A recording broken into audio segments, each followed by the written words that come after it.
الحمدللہ وکفا وسلام علی عبادہ الذین اصطفیٰ اشہد ان لا الہ الا اللہ وحدہ لا شریک لہ واشہد ان محمدا عبدہ ورسولہ صلی اللہ علیہ وآلہ وسلم اما بعد فاعوذ باللہ السمیع العلیم من الشیطان الرجیم من ہمزہ ونفخہ ونفثہ بسم اللہ الرحمن الرحیم وَلَقَدْ رَاوَدُوهُ عَنْ ضَيْفِهِ فَطَمَسْنَا أَعْيُنَهُمْ فَذُوقُوا عَذَابِي وَنُذُرِ وَلَقَدْ صَبَّحَهُمْ بُكْرَةً عَذَابٌ مُسْتَقِرٌ صدق اللہ العظیم۔ ناظرین کرام، حضرت لوط علیہ السلام کی دعوت کا قصہ اور ان کی قوم جو صدوم نامی بستی میں تھی، ان کی ہٹ دھرمی اور حضرت لوط علیہ السلام کی دعوت توحید اور دعوت پاکیزگی کو ٹھکرانا، اس سلسلے میں ہم نے گزشتہ 2 پروگراموں میں ان کے احوال کا جائزہ لیا اور ہم اس مقام تک پہنچے تھے کہ حضرت لوط علیہ السلام اپنے مہمانوں جو اصل میں فرشتے تھے اور نوجوان اور خوبصورت لڑکوں کی شکل میں ان کی قوم کی طرف آئے تھے، اور وہ بھی ایک طرح کا اتمام حجت تھا اللہ تعالیٰ کی طرف سے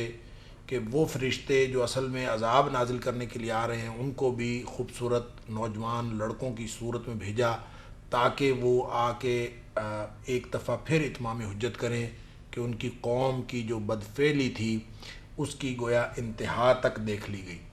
اب اس کے بعد عذاب کا نزول تھا، اور عذاب کیسے نازل ہوا اس میں یہ جو سورۃ القمر کی آیات میں نے آپ کے سامنے شروع میں تلاوت کی ہیں، اس میں اللہ تعالیٰ فرماتا ہے کہ پہلے اصل میں ڈرا تو دیا تھا حضرت لوط علیہ السلام نے اور ان کو کہا تھا کہ اللہ کی پکڑ سے ڈرو۔ فرمایا وَلَقَدْ أَنذَرَهُمْ بَطَشْتَنَا فَتَمَارَوْا بِالنُّذُرِ، لوط علیہ السلام نے ہماری پکڑ سے ڈرایا تو تھا، اور لیکن وہ اس ڈراوے میں، اس دھمکی میں، اس تنبیہ میں ہمیشہ شک شبے میں پڑے رہے کہ یہ پتہ نہیں کیسی بات کرتا ہے، حتیٰ کہ انہوں نے یہ تک کہہ دیا کہ قالوا ائتنا بعذاب اللہ ان کنت من الصادقین، کہ جو عذاب تو کہتا ہے اللہ کا وہ لے آ اگر تو سچوں میں سے ہے۔ گویا حضرت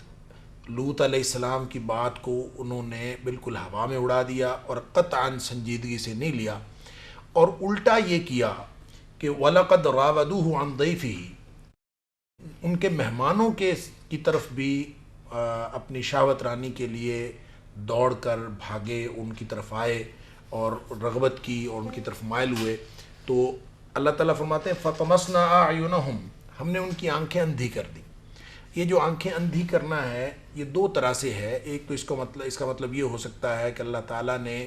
ان کی آنکھوں پہ پردہ ڈال دیا تھا اور اس وجہ سے وہ لوگ اپنی اس جو بری حرکت تھی اس سے باز نہیں آ رہے تھے، اور باوجود اس بات کے کہ وہ نوجوان فرشتے تھے، ان فرشتوں سے بھی وہ اپنی فعل بد سے اور نیت بد سے باز نہیں آئے اور ان کی طرف انہوں نے رغبت کی۔ ایک تو ان کی آنکھوں میں پردہ پڑنے کی اور آنکھیں اندھی ہونے کی یہ دلیل تھی، لیکن دوسرا مطلب اس کا یہ بھی ہو سکتا ہے، اور دوسری اس کی تشریح یہ بھی ہو سکتی ہے کہ فَطَمَسْنَا أَعْيُنَهُمْ، یہ آنکھوں کا جو اندھا ہو جانا ہے یا آنکھوں کا جو مٹ جانا ہے وہ فَطَمَسْنَا أَعْيُنَهُمْ، ہم نے مٹا دی ان کی آنکھیں، تو یہ بھی دراصل عذاب کا ایک حصہ تھا۔ تو مفسرین کرام نے لکھا ہے کہ جب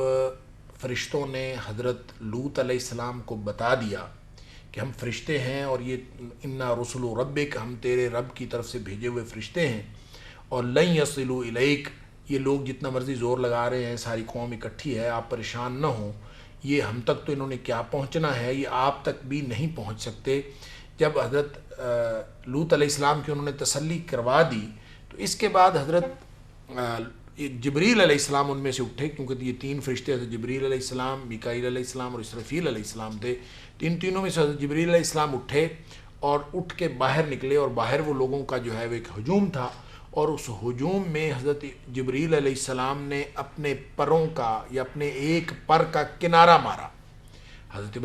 جبریل علیہ السلام کے کتنے پر ہیں؟ رسول اللہ صلی اللہ علیہ وسلم نے ایک حدیث میں فرمایا کہ جبریل علیہ السلام کے 600 پر ہیں۔ اس کا مطلب یہ ہے کہ ان کی اصل شکل میں تو دیکھا ہی نہیں جا سکتا کہ وہ کس طرح کی شکل کے ہیں۔ تو حضرت جبریل علیہ السلام نے اپنے ایک پر کا ایک کنارہ گویا ان کو مارا، جس سے ان کی آنکھیں اندھی ہو گئیں یا مٹ گئیں۔ مفسرین نے یہ بھی لکھا ہے کہ ان کی آنکھیں مٹنے کا اصل جو صورت تھی ان کی وہ یہ تھی کہ ان کی آنکھیں نہ صرف اندھی ہو گئی، یہ نہیں ہوا کہ بینائی ختم ہو گئی، بلکہ ان کی آنکھیں بالکل معدوم ہو گئی، جیسے آنکھیں تھی ہی نہیں۔ حتیٰ کہ یہ جو ہڈی کا گڑھا بنا ہوا ہوتا ہے جس کے اندر آنکھ موجود ہوتی ہے، وہ عذاب کی صورت یہ تھی کہ ان کا یہ گڑھا ہی ختم ہو گیا، آنکھوں کی جگہ ایسے بن گئی جیسے وہ بالکل معدوم ہو گئی اور ان کی آنکھیں تھی ہی نہیں، اور یہ لوگ واپس گھروں کو جانے لگے۔ اس کے باوجود وہ اللہ کے عذاب سے ڈرے نہیں، اور اندھا ہونے کے باوجود فَطَمَسْنَا أَعْيُنَهُمْ کا اللہ تعالیٰ نے یہ کر بھی دیا، یعنی عذاب کی ابتدا ہو بھی گئی۔ اس کے باوجود علامہ ابن کثیر نے لکھا ہے کہ وہ لوگ گھروں کو جاتے ہوئے، اگرچہ گھروں کو جانے کے لیے وہ دیواروں کو ٹٹول کے جا رہے تھے، راستہ تو ان کو نظر نہیں آتا تھا، لیکن اس کے باوجود حضرت لوط علیہ السلام کو دھمکیاں لگاتے ہوئے جا رہے تھے کہ صبح ہم تمہیں پوچھ لیں گے، ہم واپس آئیں گے اور صبح تمہارے ساتھ۔ گویا جو اللہ تعالیٰ ان کے اوپر اتمام حجت فرمانا چاہتا تھا، اس کی یہ گویا انتہائی صورت تھی کہ عذاب کے آغاز کے باوجود ان لوگوں کو واپسی کی اور توبہ کی توفیق نہیں ہوئی کہ وہ اللہ کے رسول حضرت لوط علیہ السلام کی بات مان لیں اور وہ اپنی بد فعلی سے اور بری حرکتوں سے اور بد کرداری سے وہ لوگ توبہ کر لیں اور رجوع کر لیں، اور انہوں نے نہیں کیا۔ تو اللہ تعالیٰ نے فرمایا فذوقوا عذابی ونذر، تو پھر میرے عذاب کے اور ڈرانے کے مزے چکھو پھر۔ وَلَقَدْ صَبَّحَهُمْ بُكْرَةً عَذَابٌ مُسْتَقِرٌ، اور وہ تو یہ کہہ کے گئے تھے نا کہ ہم صبح تمہیں پوچھ لیں گے، اور صبح ہونے سے پہلے ہی ان کو اللہ تعالیٰ کی طرف سے عذاب نے آ لیا۔ اب ہوا یہ ناظرین کرام کہ جب حضرت لوط علیہ السلام کو فرشتوں نے یہ بتا دیا کہ ہم عذاب نازل کرنے کے لیے آئے ہیں اور یہ بالکل اب اللہ تعالیٰ کا عذاب تیار ہے، تو ساتھ یہ کہہ دیا کہ تو یہاں سے چلا جا۔ قالوا یا لوط انا رسول ربک لن یصلوا الیک فاسر باہلک بقطع من اللیل، ساتھ یہ کہہ دیا کہ اے لوط علیہ السلام آپ یہاں سے تشریف لے جائیے اور صبح ہونے سے پہلے رات کے کسی حصے میں آپ یہاں سے چلے جائیے۔ ولا یلتفت منکم احد الا امرأتک، اب وہ جو عذاب آئے گا، یعنی آپ یہاں سے نکل جائیں گے، ان کے اوپر عذاب آئے گا، اور عذاب آنے کی وجہ سے جو ان کی چیخ و چنگھاڑ ہوگی اور جو ان کی عذاب کی آوازیں آئیں گی، تو کوئی شخص پیچھے مڑ کے نہ دیکھے۔ ولا یلتفت منکم احد، تم میں احد، کوئی بھی شخص تم میں سے پیچھے مڑ کے نہ دیکھے۔ یہ گویا حکم تھا اللہ تعالیٰ کی طرف سے جو فرشتوں نے پہنچایا، لیکن ساتھ کہا الا امرأتک، سوائے آپ کی بیوی کے، یعنی آپ کی بیوی کے سوا اور کوئی مڑ کے نہ دیکھے۔ اس کے دو مطلب ہو سکتے ہیں الا امرأتک، ایک تو یہ مطلب ہو سکتا ہے کہ آپ کی بیوی مڑ کے دیکھے گی اور جو شخص مڑ کے دیکھے گا وہ بھی عذاب میں مبتلا ہو جائے گا، اور دوسرا مطلب یہ ہو سکتا ہے کہ سب لوگوں کو، گھر والوں کو لے کے یہاں سے تشریف لے جائیے سوائے اپنی بیوی کے، یعنی بیوی کو یہاں چھوڑ جائیے۔ بیوی کے بارے میں یہ آتا ہے کہ حضرت لوط علیہ السلام کی بیوی ان بد کردار لوگوں کی اور اپنی سدوم کی جو بستی کے لوگ تھے تمام شہری، ان کی حمایت کرتی تھی۔ اس سے بعض لوگوں نے یہ شبہ کا اظہار کیا ہے اور اس کی تشریح میں اس طرح کی گفتگو کی ہے کہ جیسے حضرت لوط علیہ السلام کی بیوی بد کردار تھی، نعوذ باللہ من ذالک، نبی کی بیوی بد کردار نہیں ہو سکتی۔ رسول اللہ صلی اللہ علیہ وسلم نے کے فرمان میں بھی ایک بات یہ اشارتاً بتائی گئی ہے کہ انبیاء میں سے کسی کی بیوی ایسی نہیں تھی جو بد کردار ہو، اور اس طرح کا یہ کسی نبی کے لائق شان بھی نہیں ہے کہ اللہ تعالیٰ اس طرح کا دھبا کسی نبی کے دامن پہ لگائے کہ اس کے جو اہل و عیال میں سے یا اس کی زوجہ جو ہے وہ بد کردار ہو اور پھر بھی ان کی زوجہ ہو۔ تو اللہ تعالیٰ کے رسول لوط علیہ السلام کی جو بیوی تھی، امام سہیلی نے لکھا ہے، علامہ ابن کثیر نے امام سہیلی کے حوالے سے لکھا ہے کہ ان کی جو بیوی کا نام جو تھا وہ والغہ تھا یا والہہ تھا۔ اسی طرح حضرت نوح علیہ السلام کی بیوی بھی عذاب کا شکار بنی، لیکن اس کی وجہ بھی حضرت نوح علیہ السلام کی نافرمانی تھی، اور لوط علیہ السلام کی بیوی عذاب کا شکار ہوئی یا عذاب کا شکار بنی، اور اس کی وجہ بھی حضرت لوط علیہ السلام کی نافرمانی تھی اور قوم کی حمایت تھی، وگرنہ خود ان کے اندر بد کرداری نہیں تھی۔ وہ جو سورہ تحریم کے اندر اللہ تعالیٰ نے 4 خواتین کا ذکر کیا ہے، دو کی مثال کفار کے حوالے سے دی ہے اور دو کی مثال ایمان والوں کے حوالے سے دی ہے۔ ایمان والوں کے حوالے سے دو لوگوں کی جو دو خواتین کی مثال دی گئی ہے، ان میں ایک فرعون کی بیوی ہے جس کا نام احادیث کے اندر آسیہ آتا ہے کہ فرعون کی بیوی باوجود ایک کافر کے گھر ہونے کے وہ ایک مومنہ خاتون تھی اور وہ جنت میں جائیں گی۔ اور اسی طرح دوسری پاک باز خاتون جس کا قرآن پاک نے سورۃ التحریم کے اندر تذکرہ فرمایا ہے وہ حضرت مریم بنت عمران علیہ السلام ہیں، جن کی پاکیزگی اور طہارت کی وجہ سے اللہ تعالیٰ نے ان کو مومنوں کے لیے ایک مثال بیان فرمایا۔ تو یہ دو مثالیں، یعنی حضرت آسیہ جو فرعون کی زوجہ تھیں اور حضرت مریم علیہ السلام جو کہ حضرت عیسیٰ علیہ السلام کی والدہ ہیں، ان دونوں کو پاکیزگی طہارت کی مثال کے طور پر مومنوں کے لیے بیان کیا ہے۔ جبکہ دوسری دو خواتین کی مثال جو اس سے پہلے دی ہے سورۃ التحریم میں، وہ لوط علیہ السلام اور نوح علیہ السلام کی بیویوں کی ہے۔ اللہ تعالیٰ نے باقاعدہ یہ کہہ کے مثال بیان فرمائی ہے کہ ضرب اللہ مثلا للذین کفروا امرأۃ نوح و امرأۃ لوط، کہ اللہ تعالیٰ مثال بیان فرماتا ہے ان لوگوں کے لیے جو کافر ہیں، نوح کی بیوی کی اور لوط علیہ السلام کی بیوی کی۔ پھر فرمایا کانتا تحت عبدین من عبادنا صالحین، یہ ہمارے نیک بندوں کی بیویاں تھیں اور دونوں ان کے گھر میں تھیں، ان کے ماتحتی میں تھیں، فخانتہما، لیکن ان دونوں نے ان دونوں کے ساتھ خیانت کی۔ یہ جو خیانت کا لفظ ہے ناظرین، اس سے بہت سارے لوگوں کو یہ شبہ ہوا ہے کہ شاید یہ دونوں بیویاں جو تھیں وہ اپنے کردار کے اعتبار سے خائن تھیں۔ ایسی بات ہرگز نہیں ہے۔ یہ دونوں بیویاں خائن اس اعتبار سے نہیں تھی کہ بد کردار ہوں، دونوں بد کردار نہیں تھیں۔ ان کی خیانت صرف یہ تھی کہ انہوں نے اپنے شوہروں یعنی جو اللہ کے نبی تھے لوط علیہ السلام اور نوح علیہ السلام، ان کی بات نہیں مانی اور ان کی حمایت کی بجائے انہوں نے قوم کی حمایت کی۔ تو ایمان لانا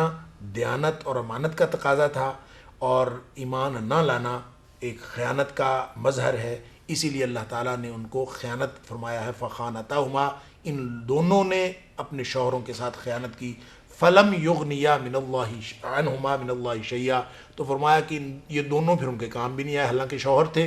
تو شوہر ہونا کسی کام کا نہیں ہے جب تک کہ نبی کے اوپر ایمان نہ لایا جائے۔ تو بیویاں اپنے شوہروں سے کوئی فائدہ اللہ کے مقابلے میں اٹھا نہیں سکیں اور یہ دونوں اللہ کے مقابلے میں ان کو کوئی فائدہ نہیں دے سکے۔ وجہ اس کی صرف اور صرف یہ بنی کہ ان لوگوں نے یہ خیانت کی، ان دونوں خواتین نے، کہ حضرت لوط علیہ السلام کی، حضرت نوح علیہ السلام یعنی اپنے شوہروں کی جو اللہ کے نبی تھے ان کی بات نہیں مانی اور ان پر ایمان کا اظہار نہیں کیا۔ تو پھر اللہ تعالیٰ فرماتا ہے کہ اللہ وقیل ادخلوا النار مع الداخلین، تو اللہ تعالیٰ نے ان دونوں کو حکم دیا کہ جہنم میں داخل ہو جاؤ، آگ میں داخل ہو جاؤ جو دوسرے جہنمی ہیں ان کے ساتھ۔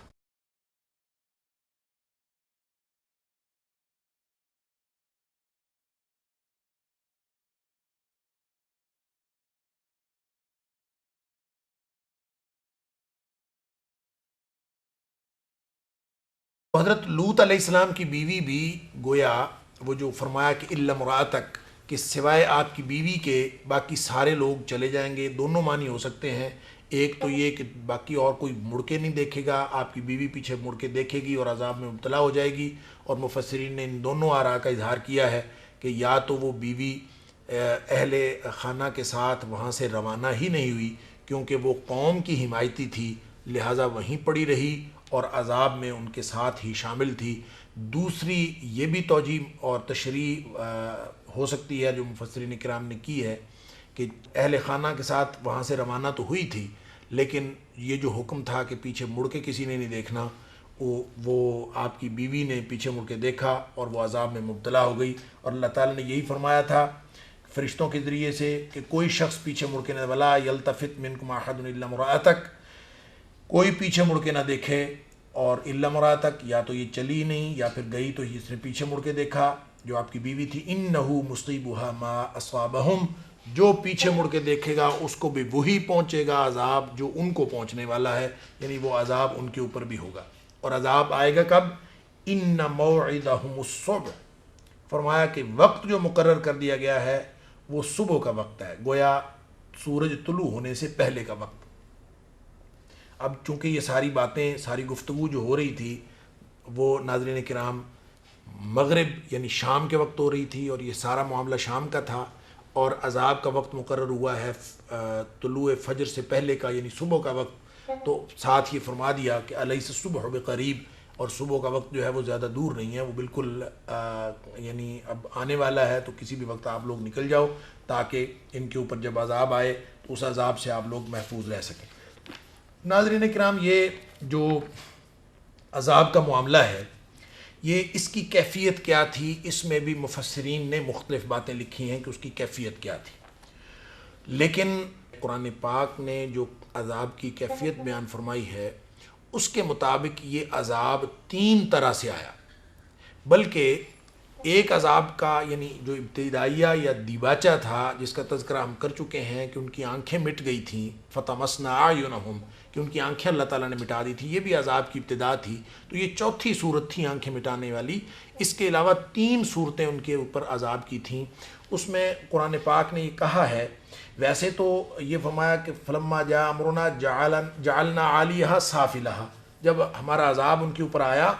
تو ان کا جو نیچے والی جگہ تھی وہ اوپر ہو گئی، اوپر والی جگہ نیچے ہو گئی۔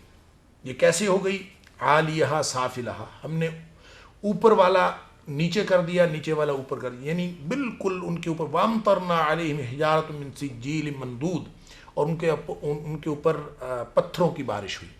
لیکن یہ پتھروں کی بارش سے پہلے جو ہے جو قرآن پاک میں دوسرے مقام پر سورۃ الحجر کے اندر اللہ تعالیٰ نے فرمایا کہ فَأَخَذَتْهُمُ الصَّيْحَةُ مُشْرِقِينَ،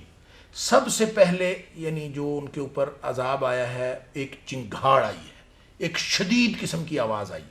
ایک ایسی آواز، خوفناک آواز جس کے ان کے کلیجے پھٹ گئے، اور یہ سب سے پہلے یہ کہا مشرقین، صبح ہی صبح، فَأَخَذَتْهُمُ الصَّيْحَةُ، صیحہ کہتے ہیں ایسی چنگھاڑ کو، ایسی آواز کو کہ جو انسان کے کلیجے کو پھاڑ کے رکھ دیتی ہے۔ تو پہلا کام یہ ہوا ہے کہ فَأَخَذَتْهُمُ الصَّيْحَةُ مُشْرِقِينَ، کہ ان کے اوپر یہ عذاب آیا صیحہ کا۔ تو قرآن پاک میں جو مختلف اقوام کے اوپر عذابوں کی کیفیت بیان کی گئی ہے اس میں یہ صیحہ الگ سے ایک عذاب ہے، اور کہیں اس کو صاعقہ بھی کہا گیا، اور کڑک یا کوئی خاص قسم کی آواز، چیخ یا چنگھاڑ جو انسانوں کو کلیجوں کو پھاڑ دیتی ہے، یہ پہلا عذاب آیا۔ لیکن اس کے ساتھ ہی فَجْعَلْنَا عَالِيهَا سَافِلَهَا، اللہ تعالیٰ فرماتے ہیں کہ اس کے ساتھ ہی ہم نے ان کے جو تہو بالا کر دیا، یعنی اردو میں جو ہم کہتے ہیں نا تہو بالا کر دیا، کہ پوری جو بستی تھی وہ ملیا میٹ کر کے رکھ دی۔ اس کی کیفیت مفسرین کرام نے یہ بیان کی ہے کہ جبریل علیہ السلام نے اور ان فرشتوں نے اس پوری بستی کو اٹھایا اور اٹھا کے آسمان کی بلندی تک لے گئے، اور آسمان کی بلندی تک لے جا کے پھر اس کو الٹایا اور الٹا کے اس بستی کو نیچے پھینک دیا۔ اب یہ دوسری صورت تھی کہ فَجْعَلْنَا عَالِيهَا سَافِلَهَا، کہ ہم نے ان کا جو پوری بستی کا اوپر کا حصہ نیچے اور نیچے کا حصہ اوپر کر دیا، یعنی الٹا کے نیچے پھینک دیا۔ لیکن یہ تو 2 صورتیں ہوئیں، تیسری صورت یہ ہوئی، قرآن فرماتا ہے وَأَمْطَرْنَا عَلَيْهِمْ حِجَارَةً مِّن سِجِّيلٍ، وہاں فرمایا من سجیل منضود۔ سجیل کہتے ہیں ایک تو پتھر ہوتا ہے، ایک پتھر وہ ہوتا ہے جو کھنگر کا بنا ہوا پتھر ہوتا ہے۔ کھنگر اس پتھر کو کہتے ہیں جس کے عام پتھر کے تو کوئی سائیڈ یا کوئی ایک سطح صاف ہو سکتی ہے، سموتھ ہو سکتی ہے، پتھر کی شیپ سموتھ ہو سکتی ہے، لیکن سجیل کا جو پتھر ہوتا ہے، کھنگر والا جو پتھر ہوتا ہے، اس کی کوئی جگہ بھی سموتھ نہیں ہوتی، بلکہ ہر جگہ ہر طرف سے اتنی کھردری ہوتی ہے کہ انسان کا ہاتھ بھی اگر بے دھیانی میں اس کو لگ جائے تو وہ زخمی ہو جائے۔ تو اللہ تعالیٰ فرماتے ہیں کہ ان کے اوپر جو پتھر برسائے گئے وہ عام پتھر نہیں تھے، یعنی ان کی کوئی ایک سطح یا کوئی ایک طرف سے بھی اس کی سطح سموتھ نہیں تھی، کسی طرف سے بھی وہ گول نہیں تھا، بلکہ وہ کھنگر کے پتھر تھے، ہر طرف سے چبھنے والے اور ہر طرف سے زخمی کرنے والے۔ ایک سب سے پہلے صیحہ، چنگھاڑ، ایک عذاب آیا، ساتھ ہی اللہ تعالیٰ نے ان کی جو ہے وہ اوپر لے جا کے اس کو نیچے پھینک دیا، اور تیسری یعنی وجعلنا عالیہا سافلہا، اور تیسری صورت یہ بنائی کہ ان کو اللہ تعالیٰ نے پتھروں کی بارش کر دی، اور پتھر بھی ایسے جو کھنگریلے پتھر تھے، کھنگر کے پتھر تھے، اور جو کسی چیز کو کوئی چیز باقی نہیں بچنے دیتے تھے اور کوئی امکان باقی نہیں تھا۔ ناظرین کرام، اس کو سجیل منضود بھی کہا گیا،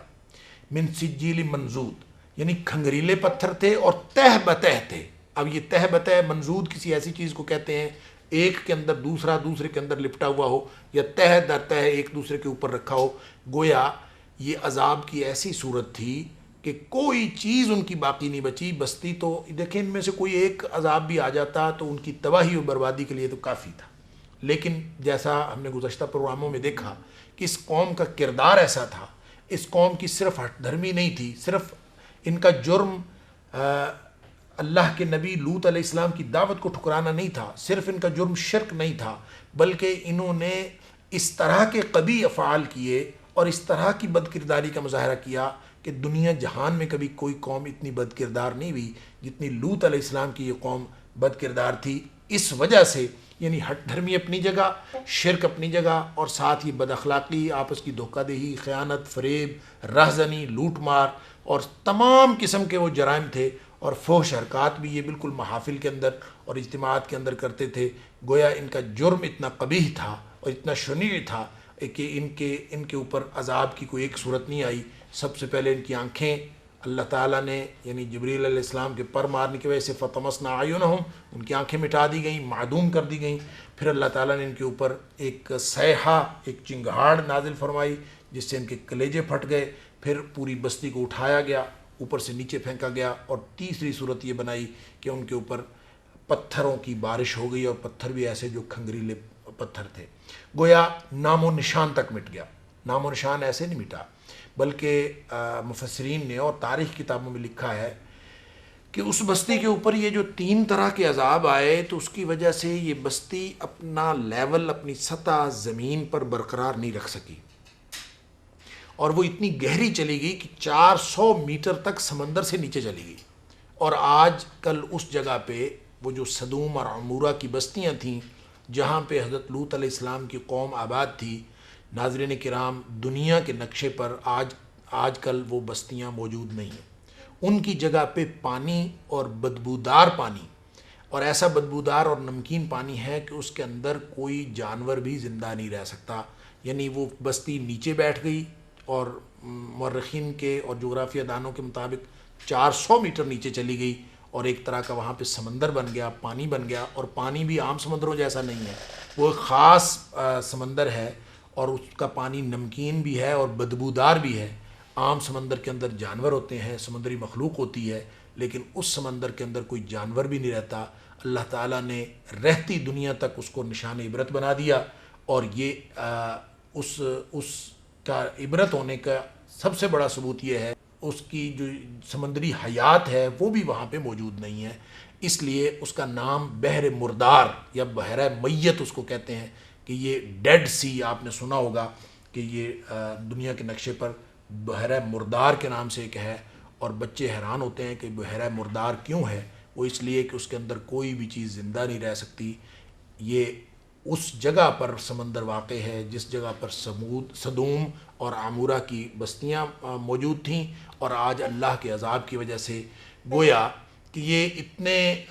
بد کردار لوگ تھے کہ ان کی بستیوں کی جگہ کو بھی اللہ تعالیٰ نے باقی نہیں رکھا, بلکہ اس کو نشان عبرت اس طرح سے بنایا کہ سمندر میں عام سطح سے بھی اس کو 400 میٹر گہرا کر دیا, اور اس میں پانی کو بھی بدبودار اور نمکین بنایا. کوئی عام سمندری حیات بھی وہاں پہ موجود نہیں رہ سکتی, اور یہ قیامت تک کے لیے بحر مردار قرار پایا. ناظرین کرام, یہ تھی وہ عذاب کی کیفیت جو لوط علیہ السلام کی قوم پر آیا, اور وہ صفحہ ہستی سے مٹا دی گئیں. اور اس میں اللہ تعالیٰ نے جو سب سے بڑی بات جو آخر پہ اللہ تعالیٰ فرماتے ہیں کہ ان فی ذلک لآیات للمؤمنین, اس میں مومنوں کے لیے تو نشانی ہے کہ وہ اللہ کے عذاب سے ڈریں. مومن پہلے اللہ کے عذاب سے زیادہ ڈرتے ہیں, اور اہل خرد کے لیے اس میں عبرت کا سامان ہے. اور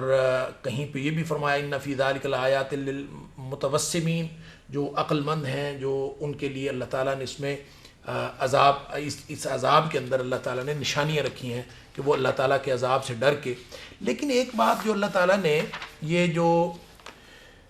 سورہ ہود کے اندر جو اللہ تعالیٰ نے فرمائی, یہ ایک بڑی ہی غور طلب بات ہے, اور جو رہتی دنیا تک کے لیے نصیحت. فرمایا وما ہی من الظالمین ببعید, یہ جو کچھ بھی ہوا ہے اور جو یہ سارا واقعہ ہوا ہے اور جو یہ عذاب نازل ہوا ہے, وما ہی من الظالمین ببعید, یہ ظالموں سے دور نہیں ہے، نہ یہ بستی اور نہ یہ عذاب، یعنی قیامت تک اگر کوئی شخص، کوئی بھی انفرادی طور پر کوئی شخص یا کوئی اجتماعی طور پر قوم اس طرح کے کسی فعل بد میں ملوث ہوگی تو اللہ تعالیٰ اسی طرح کا عذاب نازل کر دیں گے۔ وما ہی من الظالمین ببعید، نہ یہ اس طرح کی قوم کی بستیاں دور ہیں، وہ بھی قریبی ہیں، اور نہ ہی اس طرح کا عذاب دور ہے، یہ کسی بھی وقت آ سکتا ہے۔ لہٰذا ناظرین کرام، احادیث کے اندر بھی جو خصوصیت کے ساتھ اللہ تعالیٰ نے ان کے فعل بد کی نشاندہی فرمائی، جو بعد ازاں لواطت کے نام سے مشہور ہوا، اس فعل بد کی سزا جو ہے رسول اللہ صلی اللہ علیہ وسلم نے یہ فرمائی ہے کہ اگر کسی شخص کو اس طرح سے کسی مرد کے ساتھ بدفعلی کرتے دیکھیں تو فاعل اور مفعول دونوں کو قتل کر دیں، سزا قتل ہے۔ اور اس میں تقریباً تمام ائمہ اس بات پہ متفق ہیں کہ اس کو قتل کر دینا چاہیے، لیکن سب کا خیال یہ ہے کہ نشان عبرت بنا کے قتل کرنا چاہیے، اس کو پتھر مار مار کر، چاہے وہ شادی شدہ ہو اور چاہے وہ غیر شادی شدہ ہو۔ عمومی طور پر زنا اور بدکاری کی سزا میں اسلام نے زنا میں شادی شدہ اور غیر شادی شدہ کا فرق رکھا ہے سزا کا، لیکن یہ جو بدفعلی ہے یہ اتنا قبیح فعل ہے کہ اس کی سزا میں اسلام نے کوئی فرق نہیں رکھا، چاہے کوئی شادی شدہ ہو چاہے کوئی غیر شادی شدہ ہو۔ لیکن اس میں امام ابو حنیفہ رحمۃ اللہ علیہ کا تو خیال ہے کہ اس شخص کو پہاڑ پہ لے جا کے وہاں سے گرانا چاہیے نیچے، اور نیچے گرا کر اس کے اوپر پھر اوپر سے پتھر برسانے چاہیے، تاکہ اس کی مشابہت اس عذاب کے ساتھ ہو جو قوم لوط کے اوپر یعنی سدوم والوں کے اوپر جو ہے اللہ تعالیٰ نے نازل کیا۔ اللہ تعالیٰ ہر طرح کے بد افعال سے ہمیں محفوظ فرمائے اور اپنے عذابوں سے ہمیں محفوظ فرمائے۔ اسی دعا کے ساتھ حضرت لوط علیہ السلام کی قوم کا یہ قصہ آج کی اس گفتگو کے بعد تمام ہوتا ہے۔ انشاءاللہ اگلے پروگرام میں نئے موضوع کے ساتھ حاضر ہوں گے، تب تک کے لیے اجازت دیجیے۔ اللہ حافظ۔ السلام علیکم ورحمۃ اللہ وبرکاتہ۔